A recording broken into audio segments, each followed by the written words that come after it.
किया था, हमने डिस्कस किया था कि अगर दो रेजिस्टेंसेस अगर मान लो सीरीज में है तो इक्विवेलेंट रेजिस्टेंस का फॉर्मूला R1 प्लस R2, और अगर पैरेलल में है तो 1/R is equal to 1/R1 plus 1/R2।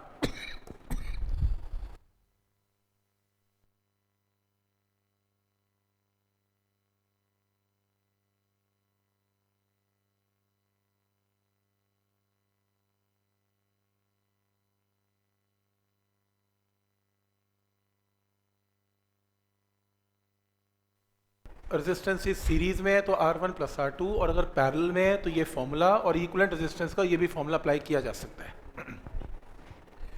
Question है, A और B are 2 points on a circular ring.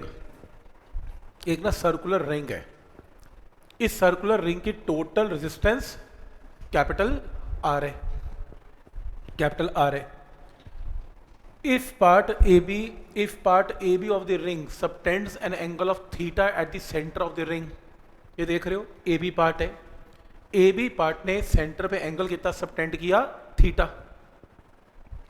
तो ये जो आर्क है इसने एंगल सबटेंड किया थीटा, तो इस बड़ी आर्क ने कितना एंगल सबटेंड किया, 2 पाई माइनस थीटा, क्योंकि टोटल एंगल 2 पाई होता है। तो अगर ये थीटा तो बचा हुआ angle 2 pi minus theta. Question है, अगर टोटल रेजिस्टेंस इसकी कैपिटल R है, find equivalent resistance between A and B। A और B में इक्विवेलेंट रेजिस्टेंस को निकालना है आपको, राइट। टोटल रेजिस्टेंस क्योंकि कैपिटल R है, अब मेरे को ये नहीं पता ना कि AB वायर की लेंथ तो छोटी है और ये आर्क की लेंथ बड़ी है। अगर मैं आपको ये रेजिस्टेंस R1 बता दूं और R2 बता दूं तो आप ये बोल सकते हो कि R1 and R2 both are connected in parallel. क्यों पैरेलल? क्योंकि एक पॉइंट A है, इमेजिन कर लो एक रेजिस्टेंस, और एक पॉइंट B है, एक रेजिस्टेंस ऊपर है और एक रेजिस्टेंस नीचे है। तो R1 R2 किस में दिख रहे हैं, इन पैरेलल। तो मेरा काम क्या है, मेरा काम है इसमें टोटल रेजिस्टेंस R में से R1 की वैल्यू बताना, R2 की वैल्यू बताना, और फिर दोनों को पैरेलल में लगा के आंसर बताना। तो मैं क्या बताऊंगा, पहले आपको पहले कैलकुलेट करते हैं इस रेजिस्टेंस R1 की वैल्यू क्या है। क्लियर है? तो R1 की वैल्यू निकालने इसकी क्या है, मेरे को एक चीज पता है, ना तो इसमें रो चेंज हो रहा है ना इसमें एरिया चेंज हो रहा है। रेजिस्टेंस लेंथ पे डिपेंडेंट होती है। क्यों? क्योंकि हमने रेजिस्टेंस का फॉर्मूला किया था रो L upon cross sectional area A। पूरी वायर का ना तो A चेंज हो रहा है ना मैं रो चेंज कर रहा हूं, क्योंकि रो तो मटेरियल पे डिपेंड करता है, मटेरियल तो मैंने चेंज किया नहीं। तो जितनी छोटी लेंथ है उतनी छोटी रेजिस्टेंस है, और जितनी बड़ी लेंथ है उतनी बड़ी रेजिस्टेंस है। तो छोटी लेंथ की रेजिस्टेंस छोटी निकलेगी और बड़ी लेंथ की रेजिस्टेंस बड़ी निकलेगी। क्या ये पॉइंट क्लियर है? तो इसकी जो रेजिस्टेंस है मैं कैलकुलेट करने जा रहा हूं, पर पहले मुझे इसकी लेंथ बताओ क्या है। इसकी लेंथ AB है, इसकी जो लेंथ है मान लो वो AB है, और इसने कितना एंगल सबटेंड कर रखे सेंटर पे, थीटा, और रेडियस क्या है इसका, छोटा r, ये सेक्टर है। 10th में एक फॉर्मूला किया था आपने, फॉर्मूला है angle is arc divided by radius, किया हुआ है। तो आर्क की वैल्यू क्या निकलेगी, आर्क होगा एंगल इनटू रेडियस। ये एंगल कितना सबटेंड किया हुआ है, थीटा, तो फिर आर्क की लेंथ बोलो क्या निकलेगी, थीटा इंटू आर, क्योंकि एंगल कितना है, थीटा। थीटा को मल्टीप्लाई किया आर के साथ तो क्या निकल गया, आर्क की लेंथ। आर्क की लेंथ का मतलब क्या है, ये लंबाई निकलाई, इसकी लेंथ कितनी है, थीटा इंटू आर। तो ऐसी अगर मैं बोलूं कि इसकी लेंथ कितनी है, अब इसका एंगल क्या बनने वाला है, 2 पाई माइनस थीटा, तो इसकी लेंथ नई आर्क क्या निकलेगी, 2 pi minus theta into are. Theta की जगह 2 pi minus theta into are. तो मुझे ये पता लग गया कि इसके अंदर इसकी लेंथ कितनी है, थीटा इंटू आर, और ये जो लेंथ है वो कितनी है, 2 pi minus theta into R. ये स्टेप क्लियर है यहां तक, लेंथ की वैल्यू आ गई इनकी। अब मेरे को ये पता है कि अगर पूरी रिंग ली जाए, पूरी रिंग कितनी है, पूरी रिंग का सर्कमफ्रेंस कितना है, 2 पाई आर, तो इसकी रेजिस्टेंस कितनी है, कैपिटल आर। पूरी रिंग की लेंथ अगर 2 पाई आर है तो रेजिस्टेंस कितनी है, कैपिटल आर, जो क्वेश्चन में गिवन है पूरी वायर की रेजिस्टेंस कितनी है, कैपिटल आर। यूनिटरी मेथड लगा रहा हूं क्योंकि इसमें रेजिस्टेंस यूनिफॉर्मली डिस्ट्रीब्यूटेड है, तो 1 की रेजिस्टेंस कितनी है, R divided by 2 pi R. हमारी लेंथ कितनी है नीचे, थीटा आर, तो थीटा आर लेंथ की रेजिस्टेंस कितनी है, आर को 2 पाई आर से मल्टीप्लाई करके थीटा इंटू आर, ये किसकी वैल्यू आ गई, R1 की वैल्यू आ गई, देख रहे हो R1 की वैल्यू आ गई, R upon 2 pi R into are theta into are. तो पहला स्टेप क्लियर है, इसकी रेजिस्टेंस कैसे निकलेगी, तो अगर टोटल रेजिस्टेंस, टोटल लंबाई, total length of the ring 2 pi R है तो उसकी रेजिस्टेंस कैपिटल आर है, 1 की r बाय 2 पाई आर है, और इसकी लेंथ हमने आर्क से निकाल दी तो इसकी लेंथ की रेजिस्टेंस ये आ गई। क्या स्टेप क्लियर है, तो मेरे ख्याल से ये समझ में आ रहा है कि ये रेजिस्टेंस की वैल्यू मैंने कैसे निकाली।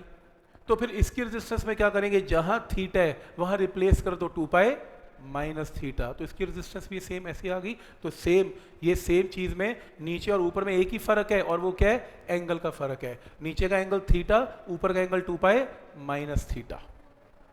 तो अब आपको क्या पता लग गया, आपको नीचे की रेजिस्टेंस कैपिटल R1 पता लग गई, ऊपर की रेजिस्टेंस कैपिटल R2 पता लगी, and both are connected in parallel. तो इक्विवेलेंट रेजिस्टेंस क्या होगी, R1 R2 by R1 plus R2। ये R1 है, ये R2 है। इस R1 R2 को जरा यहाँ पुट करना, इसको सिंप्लीफाई कर लेना, सिंप्लीफाई करके ये आंसर आएगा एंड में। मैं आपको सिर्फ तरीका बता रहा हूँ कि कैसे R1 R2, क्योंकि मेन चीज क्या है, to calculate R1 and R2।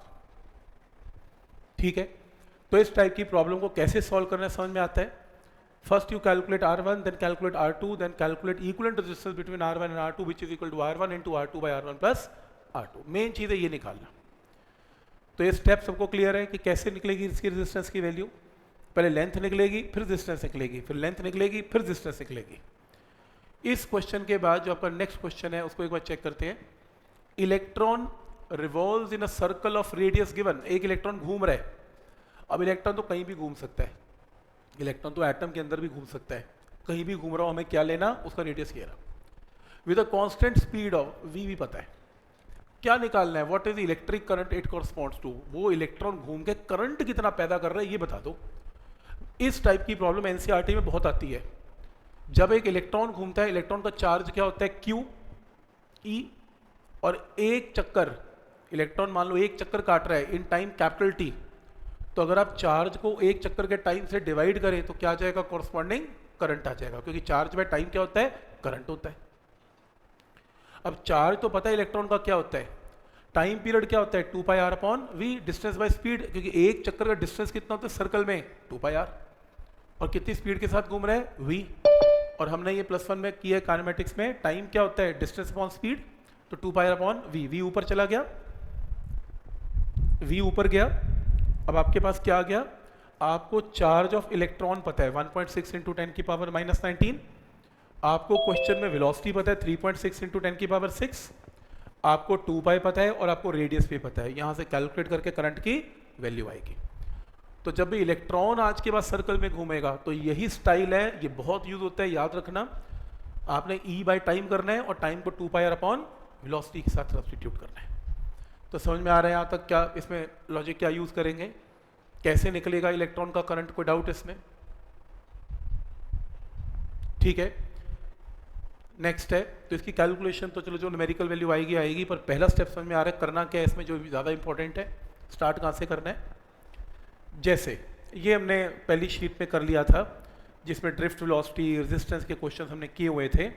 आप इसमें क्वेश्चन नंबर करें 6 हमने कर लिया था। मैंने शॉर्टकट बताया था कि अगर आप एक वायर को स्ट्रेच करते हैं तो रेजिस्टेंस बिकम n²r, एक शॉर्टकट था, n² हो जाती है रेजिस्टेंस। इसके बेस पे ये क्वेश्चन करें, पढ़े जरा क्वेश्चन क्या है।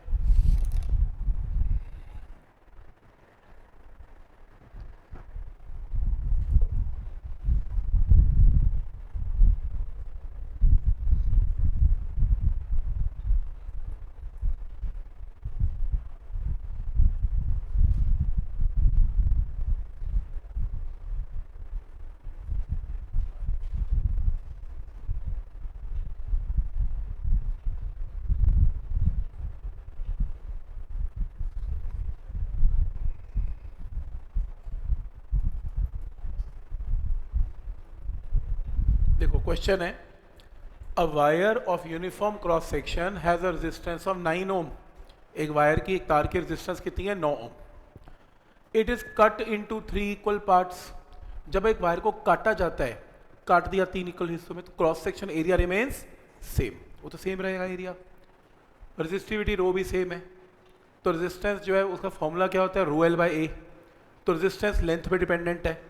तो अगर आपकी लेंथ 1/3 होगी तो आपकी रेजिस्टेंस भी 1/3 होगी। तो हमने किया था लास्ट टाइम कि अगर आप वायर को काटते हो तो आपकी रेजिस्टेंस, अगर आपने वायर को 3 इक्वल हिस्सों में काट दिया तो रेजिस्टेंस भी 1/3 1/3 1/3 हो जाएगी। तो 9 ओम की क्या बनेगी? 3 3 और 3 ओम हो गई। तो पहली लाइन का मतलब समझ में आ रहा है कि आपने 9 ओम को काट दिया 3 हिस्सों में, 3 3 3 ओम हो गई। नेक्स्ट लाइन है, कह रहे ईच पार्ट, इसको उठाओ एक एक पार्ट को, each part is stretch to 3 time the length. 3 गुना ज्यादा उसको खींच दिया। अब रेजिस्टेंस बिकम n स्क्वायर। तो n स्क्वायर में 3 का स्क्वायर, 3 गुना ज्यादा खींचा तो 3 का स्क्वायर कितना होता है? 9। तो रेजिस्टेंस कितने टाइम होगी? 9 टाइम, 9 टाइम्स। 9 इंटू 3 क्या हुआ? 27। इसको भी खींचा, इसको भी खींचा, इसको भी खींचा, उसे ईच बोला, तो ये भी 27, ये भी 27 और ये भी 27। तो खींच खींच के रेजिस्टेंस को, याद है फॉर्मूला n स्क्वायर आर। तो n की जगह यहाँ 3 टाइम्स है तो 3 स्क्वायर आर। तो 3 स्क्वायर इंटू 3 27।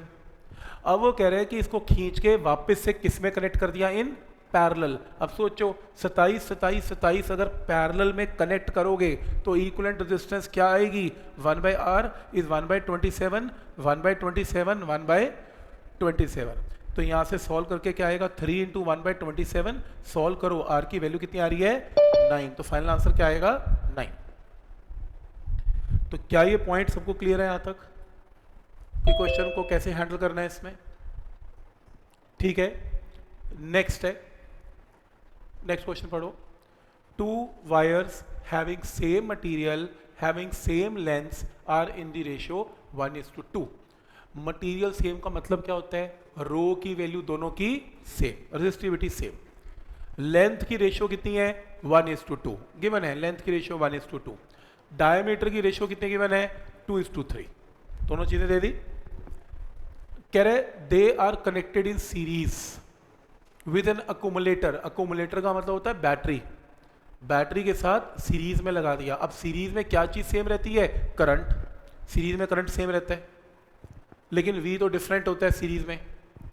कह रहे आप रेशियो ऑफ पोटेंशियल डिफरेंस बोलो क्या होगा, यानी कि V की रेशियो बोलो। अब सीरीज में V तो डिफरेंट होता है लेकिन करंट सेम होता है, और रेजिस्टेंस क्योंकि डिफरेंट है तो V1 का फॉर्मूला ओम लॉ से क्या बनेगा? I इंटू R1 पहले रजिस्टर में।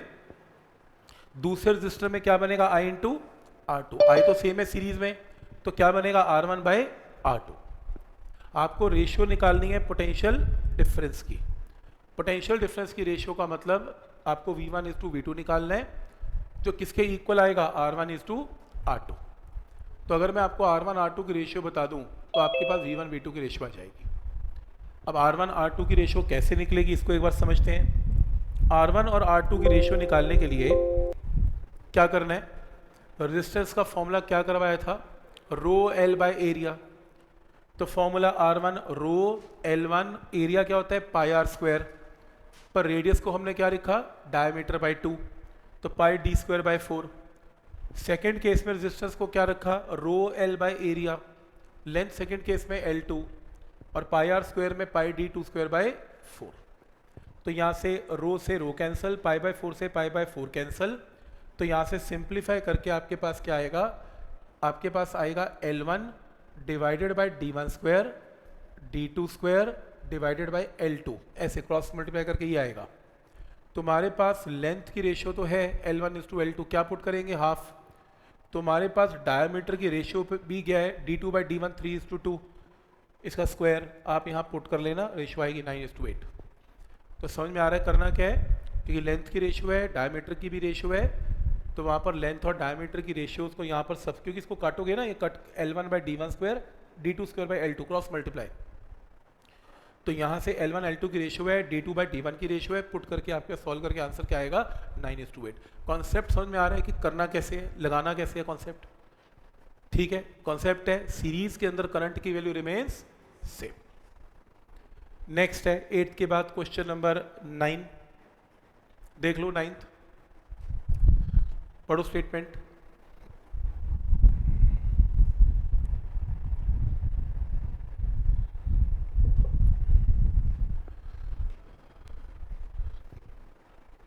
एक कॉपर की वायर है जिसका क्या गिवन है, मास गिवन है, जिसमें क्या गिवन है, करंट गिवन है, जिसमें क्या गिवन है, पोटेंशियल डिफरेंस गिवन है। एक चीज तो पक्का है, जिन क्वेश्चंस में आई और वी गिवन होता है इनडायरेक्टली वो आपको आर की वैल्यू दे रहा है। Ohm law V is equal to I R तो निकल ही जाएगा कम से कम। ये रहा 1.7, सही है।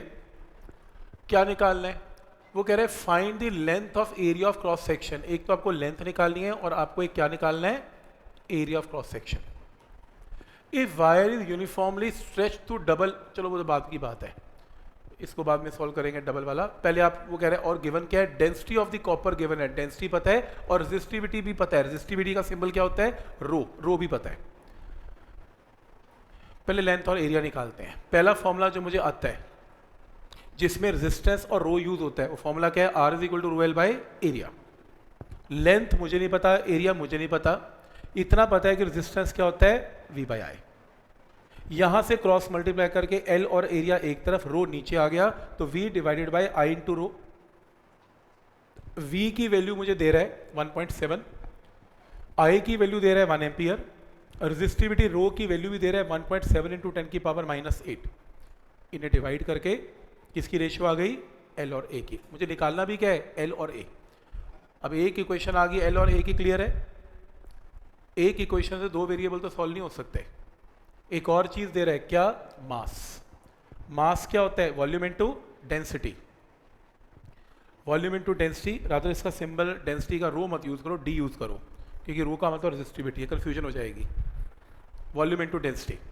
वॉल्यूम क्या होता है, एरिया इनटू लेंथ। किसी भी क्रॉस सेक्शन एरिया को अगर लेंथ से मल्टीप्लाई करेंगे तो क्या आएगा, वायर का वॉल्यूम। वॉल्यूम की जगह क्या आएगा, एरिया इनटू लेंथ। आपको मास पता है, आपको डेंसिटी पता है, यहां से सॉल्व करके क्या आएगा, एरिया इनटू लेंथ। क्लियर है यहां तक। अब आपके पास दो इक्वेशंस तैयार हैं, एक में लेंथ और एरिया की रेशियो है, एक में लेंथ और एरिया का मल्टीप्लिकेशन है। मैथ का क्वेश्चन है, solving equation with two variables. Equation number 1 और इक्वेशन नंबर 2 को साइमल्टेनियसली सॉल्व करके किसकी वैल्यू आएगी, लेंथ और एरिया की। तो लेंथ और एरिया निकल जाएगा, बात खत्म हो गई। एक पार्ट हो गया खत्म। अब दूसरा पार्ट है, रेजिस्टेंस कितनी है वायर की, 1.7। वो कह रहा है इस वायर को मैंने क्या कर दिया, स्ट्रेच कर दिया, uniformly stretch to double the length. Stretching के केस में रेजिस्टेंस कितने टाइम हो जाती है, n स्क्वायर। लेंथ डबल हुई है, लेंथ डबल हुई है, तो रेजिस्टेंस 2 का स्क्वायर हो जाएगी। रेजिस्टेंस पहली कितनी है, 1.7, 2 का स्क्वायर यानी कि 4 से मल्टीप्लाई करके नई रेजिस्टेंस क्या आएगी, 6.8। तो आइडिया समझ में आ रहा है कि कैसे इस क्वेश्चन को सॉल्व करना है और क्या फॉर्मूला इसमें अप्लाई करेंगे। कोई डाउट इसमें, ठीक, लॉजिक क्लियर है। तो इस तरीके से इस क्वेश्चन को हम ट्राई करेंगे, सॉल्व करेंगे। इसके बाद ये क्वेश्चन किया हुआ है पुराने असाइनमेंट में, यहां से शुरू करेंगे। क्वेश्चन नंबर 11 पढ़ें। रेजिस्टेंस टेम्परेचर के साथ अपनी वैल्यू को इंक्रीज करती है, ये हमने डिस्कस किया था। टेम्परेचर के साथ रेजिस्टेंस इंक्रीज होती है। तो क्या लगाएंगे इसमें, वो कह रहा है रूम टेम्परेचर 27 डिग्री सेल्सियस है, रूम का टेम्परेचर 27 है, रेजिस्टेंस ऑफ हीटिंग एलिमेंट 100 ओम है। लास्ट टाइम ये क्वेश्चन स्पेशल करवाया था हीटिंग एलिमेंट का।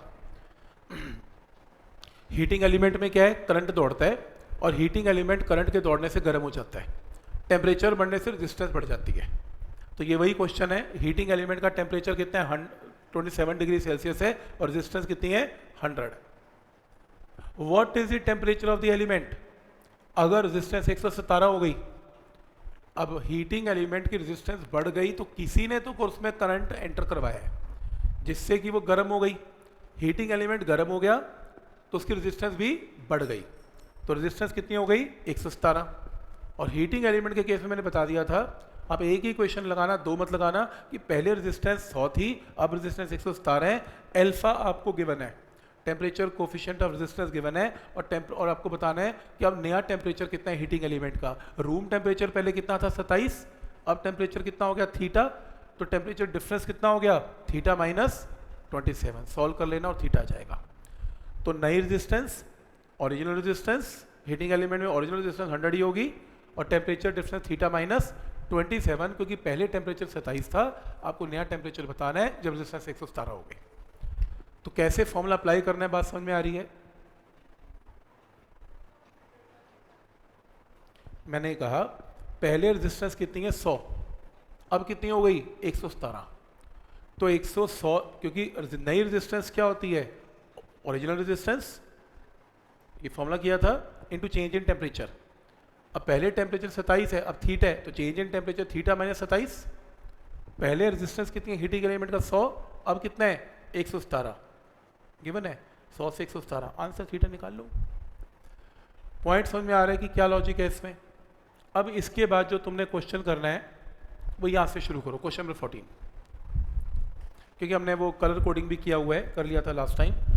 तो क्वेश्चन नंबर 14 में दो रेजिस्टेंसेस की रेशियो 1:4 है, तो एक मान लेते हैं R है और एक मान लेते हैं 4R है, 1:4 R 4R। ये पैरेलल में कनेक्टेड है और इक्विवेलेंट रेजिस्टेंस कितनी आ जाती है 20। तो R की वैल्यू बोलो क्या है? पैरेलल कॉम्बिनेशन में फॉर्मूला क्या है, R1 × R2 / R1 + R2, ऐसे किया था। रेजिस्टेंस की रेशियो 1:4 है, एक R मान लिया, एक 4R मान लिया, तो फॉर्मूला क्या लगेगा R × 4R / R + 4R, और टोटल रेजिस्टेंस क्वेश्चन में कितने की बने 20। इसे सॉल्व करें, सॉल्व करके आपके पास R की वैल्यू क्या आ रही है 25। तो एक R 25 है, तो दूसरी रेजिस्टेंस क्या 4 × 25 कितनी 100, आंसर है 25 और 100। तो समझ में आ रहा है कि क्या लॉजिक है सीरीज एंड पैरेलल का। जिनका हो गया वो नेक्स्ट क्वेश्चन कर लें, 15th देखें, ट्राई करें।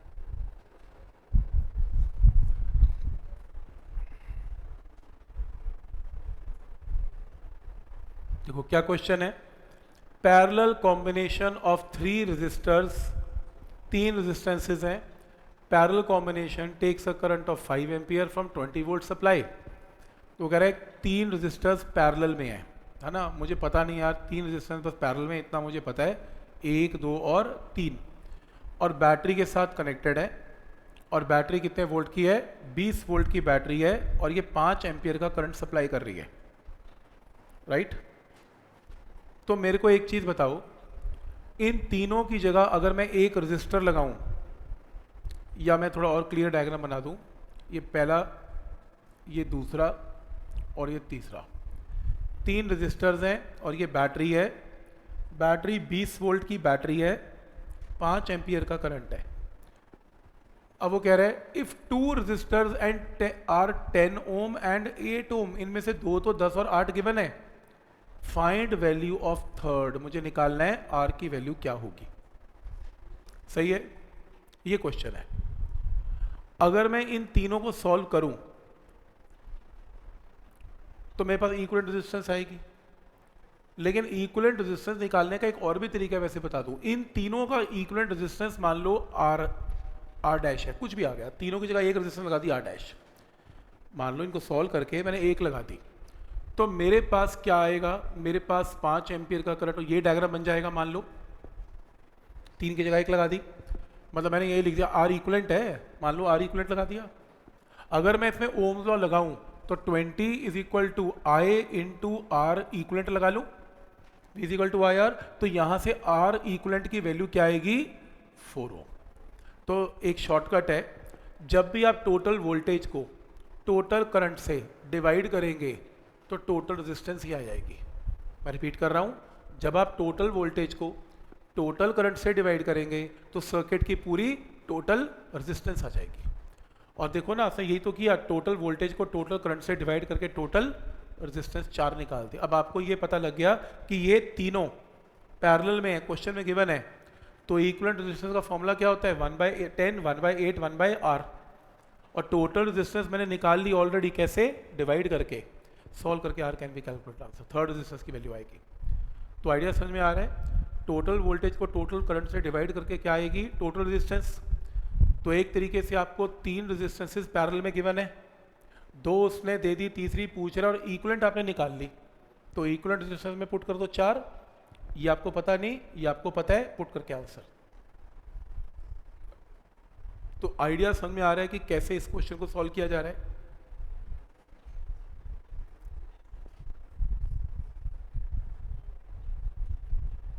कोई डाउट इसमें? फिर से देखो, मैंने ये कहा इन तीनों की जगह मान लो आंसर R इक्विवेलेंट आ गया, कुछ तो लगाओगे 3 की जगह, तो इसमें ओम लॉ लगाओ, V is equal to I into R, R equivalent आ गया 4। तो मतलब कुछ नहीं किया आपने, ओम लॉ से टोटल रेजिस्टेंस की वैल्यू इक्विवेलेंट में निकाल ली, फिर उसको उठा के यहाँ पे पुट करके R की आखिरी वैल्यू भी निकाल ली। कोई डाउट इसमें?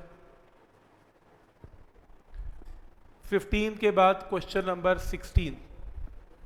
क्वेश्चन है A और B, मैंने हमेशा बताया वायर खींच लिया करो, A और B में इक्विवेलेंट रेजिस्टेंस बताओ क्या होगी। तो एक काम करो, वायर खींच लो A और B, बताओ ये दोनों किस में कनेक्टेड है? सीरीज में। तो क्या आएगा? 100 और 60, 160। इन दोनों को सॉल्व करके क्या आएगा? 160। फिर 160 और 40 किस में कनेक्टेड है? पैरेलल में। तो टोटल आंसर क्या आएगा? 160 into 40 divided by 160 plus 40। Repeat कर रहा हूं, तो ये दोनों सीरीज में 160 और 40। तो ऐसे कर लो, 1/R is equal to 1/160 plus 1/40। R निकाल लेना, R की वैल्यू आ रही होगी, चेक करो। मेथड समझ में आ रहा है यहां तक? पॉइंट क्लियर है यहां तक कि कैसे करना है इसमें? ठीक है, नेक्स्ट क्वेश्चन बताओ। इक्विवेलेंट रेजिस्टेंस निकालनी है, साफ पता लग रहा है इस क्वेश्चन में, बोलो ये दोनों में करंट सेम होने वाला है। देखो जो करंट इसमें जाएगा वही करंट इसमें आएगा, तो ये किस में कनेक्टेड है? In series. तो क्या आएगा? 3 और 12 15। ये दोनों भी किस में कनेक्टेड है? सीरीज। तो क्या आएगा? 6 + 4 10, 10 5 15 किस में आएगा? पैरेलल में। तो 1/R इज 1/15 प्लस 1/5 प्लस 1/10 करके R की वैल्यू आएगी। जो आंसर आएगा वो 8 और 2 के साथ इन सीरीज, तो आंसर आएगा 12.7। करके देख लो। तो ये कर लो, यहाँ से सॉल्व कर लेना। 1/R इज इक्वल टू, इन दोनों की जगह 1/15, यहाँ पे 1/5 और यहाँ पर 1/10। यहाँ से R निकाल लेना, जो R आएगा उसमें 2 और 8 को ऐड कर देना, because 3 are connected in series. करके देख लो, आंसर आएगा। और हो गया तो नेक्स्ट क्वेश्चन करो, देखता हूँ।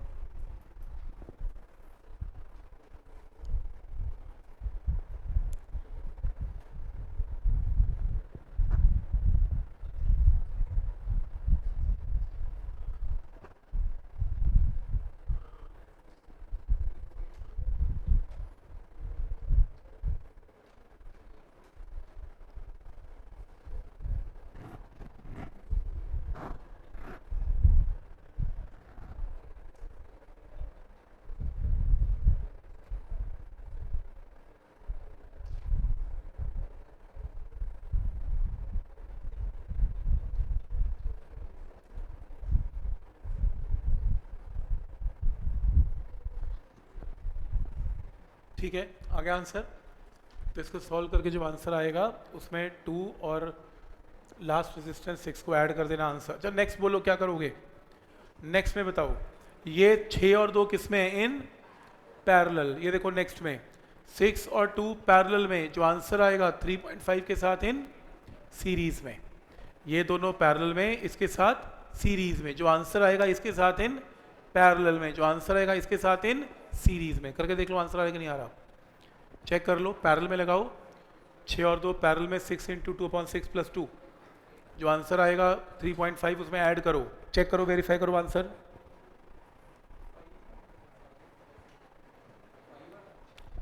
शायद मुझे पता नहीं है, 5 आ रहा है, चेक करो, तभी कह रहा हूँ इसका चेक कर लो आंसर। 5 आ रहा है, चेक करो, 5 आ रहा है, देखो करो। 6 और 2 पैरेलल में 6 इंटू 2 डिवाइडेड बाई 6 प्लस 2 कितना आएगा 12/8। 12/8 3.5 ऐड करो, जो आंसर आएगा इसके साथ पैरेलल में और फिर सीरीज में। ट्राई करो आंसर क्या आ रहा है, करना तो पड़ेगा ही, पेपर में तो करना ही पड़ेगा, तो फटाफट हाथ चलाओ। 5 आ रहा है, ठीक है।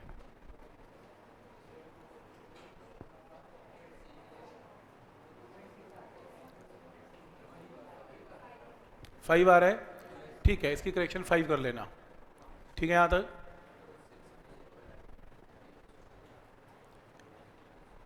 ठीक है, यहां तक। तो नेक्स्ट, अच्छा नेक्स्ट बता दो, नेक्स्ट में क्या करोगे, इधर देखो, नेक्स्ट में बताओ। 5 और 5 पैरेलल में 2.5, जो आंसर आएगा इस 5 के साथ इन सीरीज में, जो आंसर आएगा इस 5 के साथ इन पैरेलल में, जो आंसर आएगा इस 5 के साथ इन सीरीज में।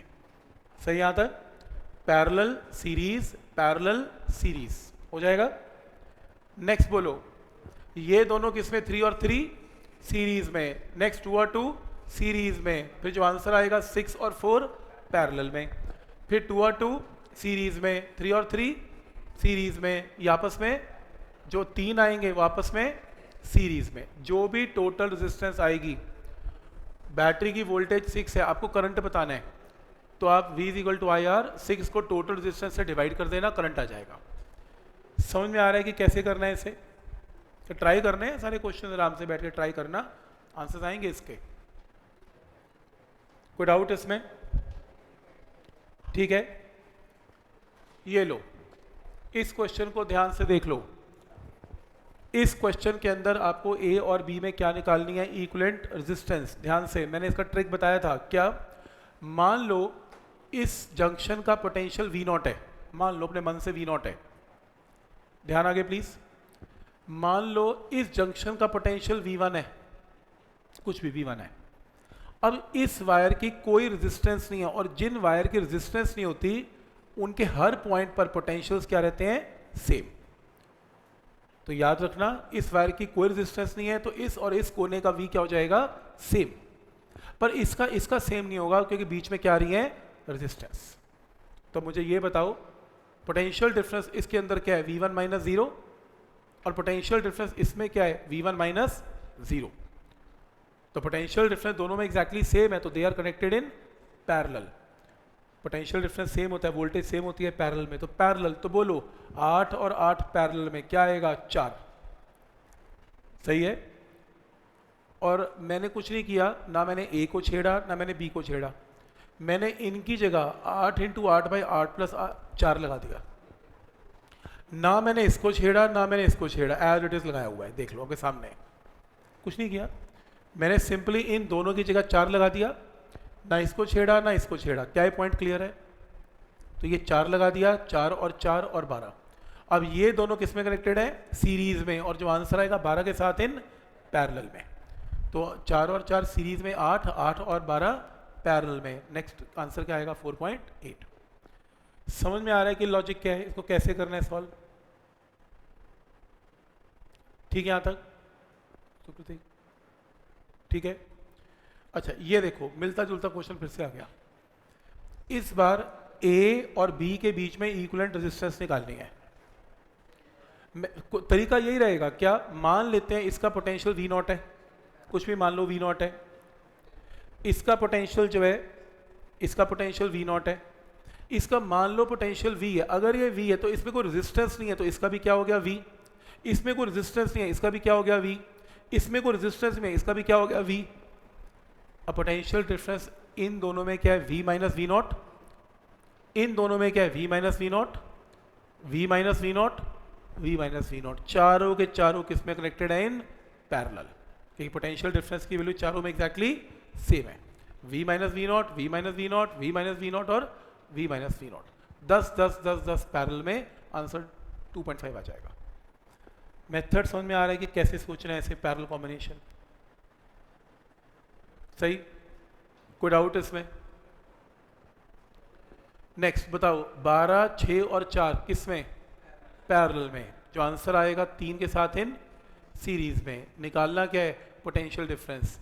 तो टोटल रेजिस्टेंस जब आएगी उसको करंट से मल्टीप्लाई कर दो, I इंटू आर क्या होता है? V। तो V की वैल्यू कैन बी कैलकुलेटेड। क्या ये पॉइंट समझ में आ रहा है कि कैसे इन क्वेश्चंस को ट्राई करना है? हम घर जगह ट्राई कर सकते हैं, कोई दिक्कत नहीं है, बट कॉन्सेप्ट क्लियर है कि कैसे इसको लगाना है। नेक्स्ट मैं चाहता हूँ ये क्वेश्चन को ट्राई करें प्लीज, इसे करें सॉल्व।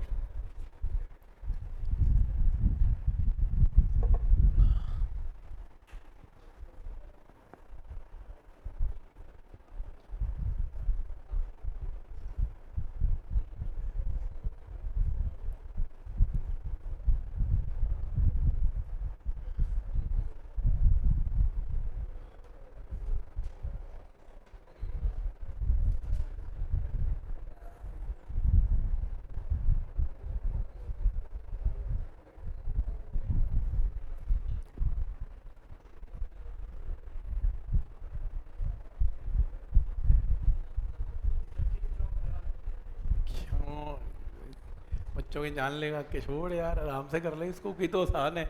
ये देखिए तो इन्होंने में 1 मिनट का क्वेश्चन है। किरचॉफ तो बहुत किरचॉफ तो हर जगह लग सकता है। किरचॉफ तो कभी मना ही नहीं करता मैं नहीं लिखूँ, हम अवॉइड करते हैं, कौन झंझट में पड़ेगा किरचॉफ के, कि वहाँ लूप लगाते रहेंगे। इधर देखो, सबसे पहले मुझे ये बताओ कि R2 R3 R4 किस में कनेक्टेड है? इन सीरीज की पैरेलल। सीरीज में लगा तुम्हें एक वायर में तीनों लगे हुए हैं? मुझे तो नहीं लग रहा। ये किस हिसाब से सीरीज में, मतलब एक के बाद एक के बाद एक कहाँ दिख रहे हैं? ये सीरीज तो बिल्कुल भी नहीं है, कम से कम शायद तुमने देखा नहीं होगा सर्किट। देखो, अगर कुछ भी समझ में ना आए तो कुछ ना करो, मान लो इस जंक्शन का पोटेंशियल V1 है।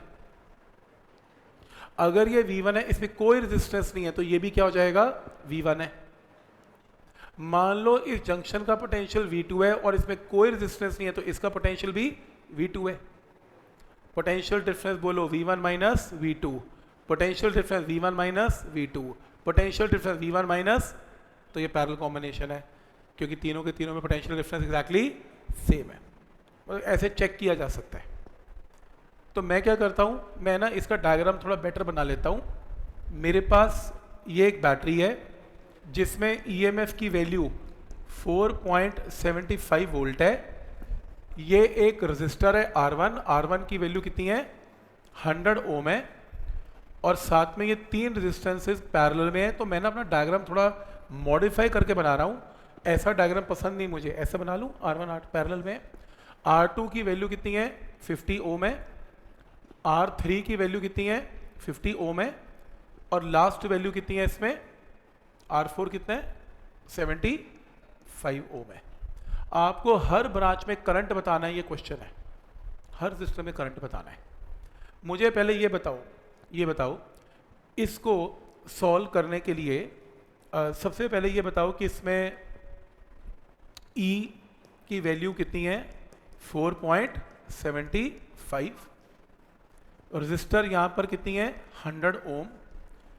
इन तीनों की जगह एक रजिस्टर लगा लो, 1/R is equal to 1/50 plus 1/50 plus 1/75। Please मुझे बताना इसमें डेसिमल में क्या आंसर आ रहा है, चेक करना, और R बताओ क्या है।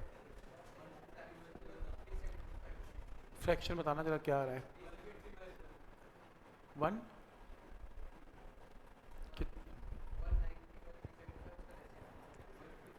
कैलकुलेटर से फ्रैक्शन में बताना क्या, उसमें क्या आ रहा है, डेसिमल में क्या आ रहा है। ट्राई करो इसे सॉल्व करके बताना आंसर क्या आ रहा है। R की वैल्यू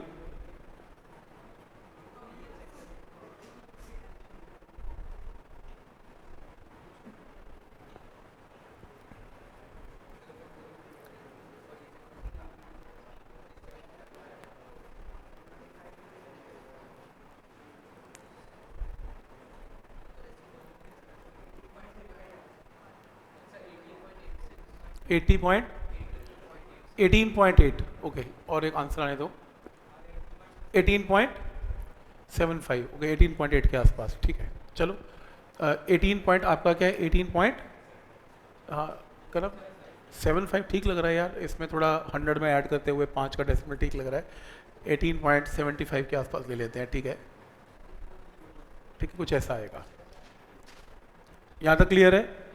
अब टोटल करंट क्या होगा बोलो इसमें? टोटल करंट की वैल्यू कैसे निकलेगी? Total EMF 4.75 divided by 100 plus 18.75। बोलो करंट क्या आ रहा है? डिवाइड करो, कितना आ रहा है? 0.04 के आसपास।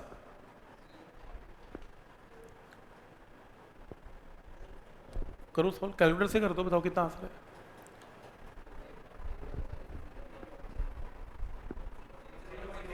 हाँ 0.04।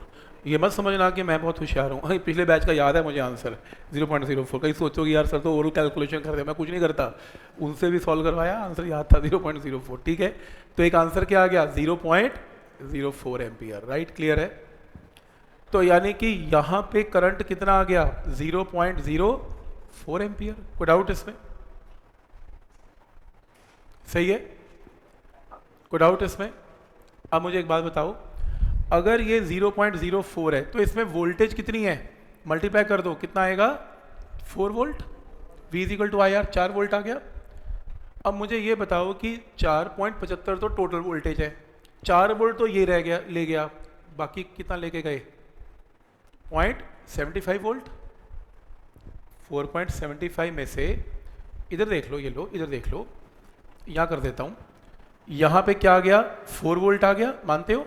4 वोल्ट आ गया, यहाँ पे ये 4 वोल्ट आ गया इसका। अगर ये 4.75 वोल्ट टोटल है, 4 वोल्ट ये ले गया, तो ये कितने वोल्ट ले गया? माइनस कर दो, 0.75 वोल्ट ले गया, मानते हो?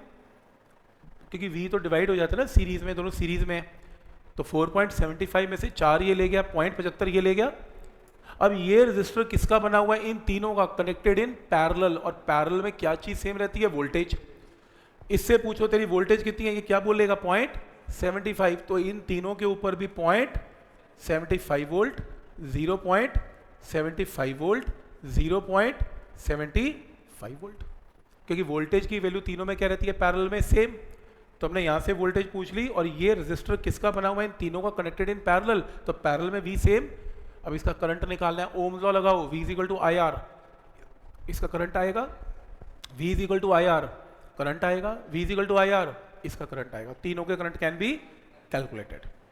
तो बेसिकली तो पहले वोल्टेज निकलेगी, रेजिस्टेंस तुम्हें तीनों की पता है, फिर वहां से हर ब्रांच का करंट भी निकलेगा। कोई डाउट इसमें? आइडिया समझ में आ रहा है यहाँ पर कि क्या आइडिया है? और ये चीज वहां जाने की बजाय यहाँ भी कर सकते हो। ये देखो ओरली 1 मिनट में आ गया, देखो कैसे? 4.75 में से 4 वोल्ट ये ले गया, तो 0.75 तीनों ले गए, क्योंकि वो तीनों आर कनेक्टेड इन पैरेलल। तो 0.75 पॉइंट, तो वो करने की जरूरत ही नहीं थी, वो तो ऐसे ही आ गया आंसर, राइट क्लियर है? तो फिर V is equal to I R हर रजिस्टर में लगा लो, हर ब्रांच का करंट कैन बी कैलकुलेटेड। कोई डाउट? समझ में आ रहा है कि क्या लॉजिक है इसमें? ठीक है, ओके नेक्स्ट है, ये लो, फाइंड टोटल करंट। आपको टोटल करंट बताना है, ध्यान आगे प्लीज। फिर से इमेजिन कर लो, ये जंक्शन V0 पे है, जंक्शन का पोटेंशियल V0 है। देखो ऐसा मत करना मुझे लग रहा है ये पैरेलल में है तो ये पैरेलल में होगा, मुझे लग रहा है, इसकी लगना कुछ नहीं होता फिजिक्स में। बहुत लोग ऐसे करते हैं, यार लग रहा है, पैरेलल लगा देते हैं, गलत हो जाता है। V0 है, मान लो ये V1 पोटेंशियल, तो इसमें कोई रेजिस्टेंस नहीं है, तो ये भी V1 पोटेंशियल है। तो पोटेंशियल डिफरेंस इसमें कितना है? V1 माइनस V0, इसमें कितना है? V1 minus V0। तो ये पैरेलल कॉम्बिनेशन है। तो पैरेलल कॉम्बिनेशन में 10 और 10 पैरेलल में कितना आएगा? 5। 10 और 10 पैरेलल में कितना आएगा? 5। 5 और 5 सीरीज में कितना आएगा? 10। फिर 5, 10 और 5 पैरेलल में, आंसर निकाल लेना आ रहेगा। समझ में आ रहा है कहां से स्टार्ट करना है क्वेश्चन? नेक्स्ट क्वेश्चन,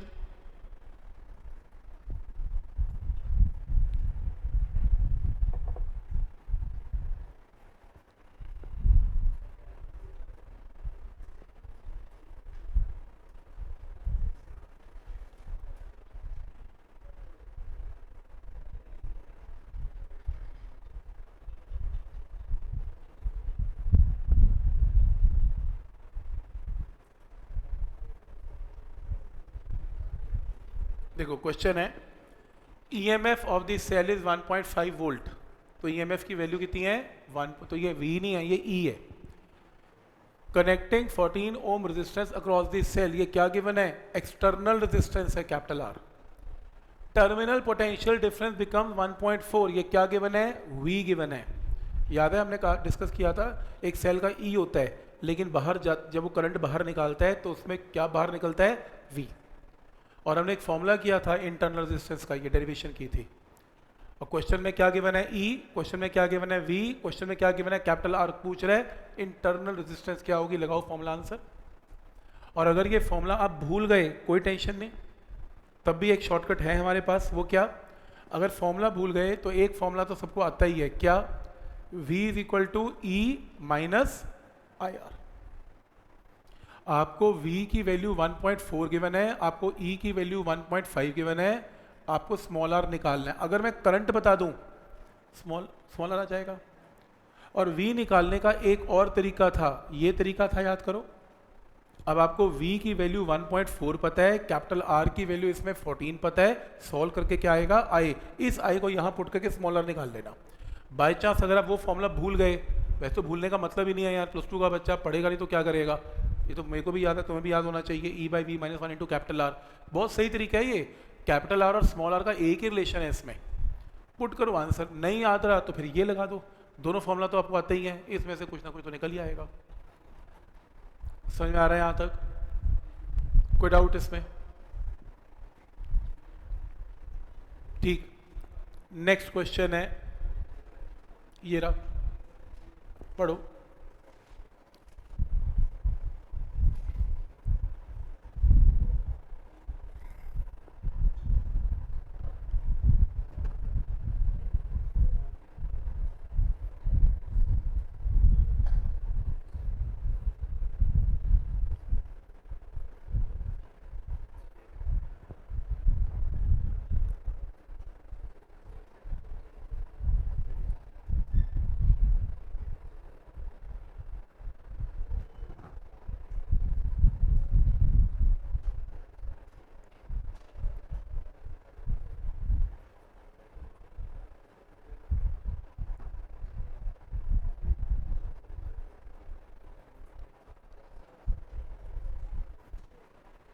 देखो क्या क्वेश्चन है, ध्यान से देखो प्लीज। क्वेश्चन है 2 poles of cell of EMF, कोई मुझे ये बताएगा कि 1.5 वोल्ट E है कि V है? E है, कैसे पता लगा? इससे ऊपर क्या बोलेगा, इसका नाम क्या है, ईएमएफ। बोल ही रहा है ईएमएफ है, बोला ही कुछ नहीं, तो ईएमएफ है तो E है। Connected to the end of 10 ohm coil, तो मैंने 10 ओम कॉइल बना दी। If the current in the circuit is 0.1 ampere, ये भी बना दिया। क्या निकालना है, इंटरनल रेजिस्टेंस छोटा r निकालना है। तो ऐसे क्वेश्चन में करंट का फॉर्मूला करवाया था, EMF divided by total resistance that is sum of external and internal. Current आपको पता है, EMF आपको पता है, एक्सटर्नल आपको पता है, इंटरनल निकाल लेना आंसर। तो जिन क्वेश्चन में करंट पता है उनमें ये फॉर्मूला लगाओ आंसर, ठीक है? कोई डाउट इसमें?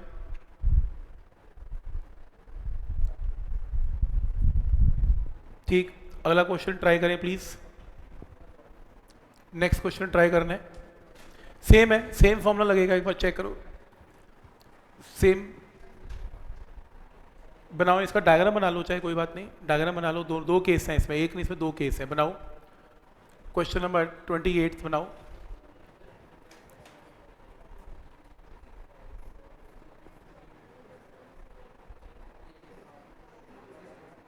हाँ, उससे भी नहीं कर सकते, वो वहीं से बना हुआ है फॉर्मूला, एक ही बात है।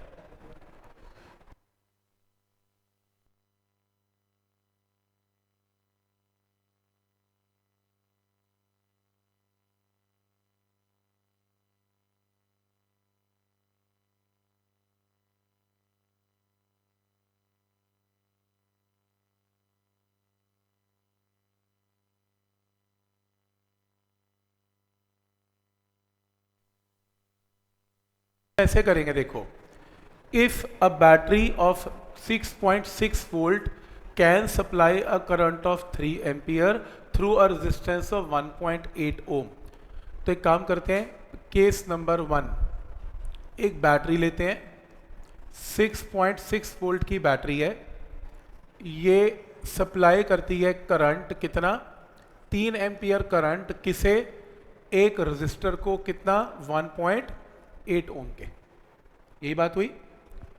What current does it supply, अब वो कह रहे हैं करंट बताओ कितना सप्लाई करेगी अगर मैं कैपिटल आर को क्या कर दूं, चेंज, और इंटरनल रेजिस्टेंस भी निकालो बैटरी की, इसका मतलब बैटरी की internal resistance has to be considered, लेनी है। तो केस नंबर 1, अब दूसरे केस में कह रहा है यही बैटरी 6.6 वोल्ट की having internal resistance small R, अगर मैं रेजिस्टेंस को चेंज कर दूं, कितना, 2.9 ओम कर दूं, तो कितना करंट सप्लाई करेगी ये बताओ। दो केस समझ में आ रहे हैं, क्वेश्चन क्या है, पहला ये केस है, दूसरा ये केस है। एक काम करो, फर्स्ट केस में करंट क्या होता है, करंट होता है total EMF divided by total resistance. इसे सॉल्व करके क्या निकालोगे, स्मॉल आर। इस स्मॉल आर को यहां पुट कर दोगे। फिर इस केस में करंट क्या है, total EMF bye total resistance. जो भी स्मॉल आर फर्स्ट केस में आएगा वो सेकंड केस में पुट कर देना, आंसर आएगा। ठीक, पूरे क्वेश्चंस में एक ही डायग्राम बनता है, मजे की बात वो यही डायग्राम है। मजे की बात, मैंने कोई डायग्राम चेंज ही नहीं किया, डायग्राम ही एक इंटरनल, एक एक्सटर्नल, इंटरनल एक्सटर्नल, चेंज ही कुछ नहीं हो रहा। तो पॉइंट समझ में आ रहा है कि क्या लॉजिक है इसमें। ठीक है, ठीक,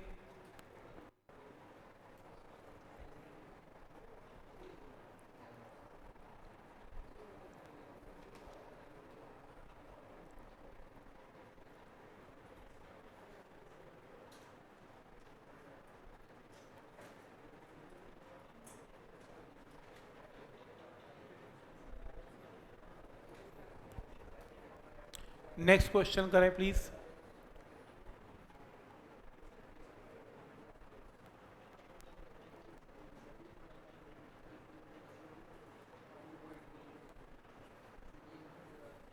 ये क्वेश्चन क्लियर हो गया कैसे करना है, ठीक है। नेक्स्ट देखो, नेक्स्ट क्वेश्चन नंबर 29 में, या 29 को करने से पहले थोड़ा, ये क्वेश्चन हो नहीं पाएगा, हम सॉरी, क्योंकि इसके अंदर ना दो बैटरी सीरीज में है।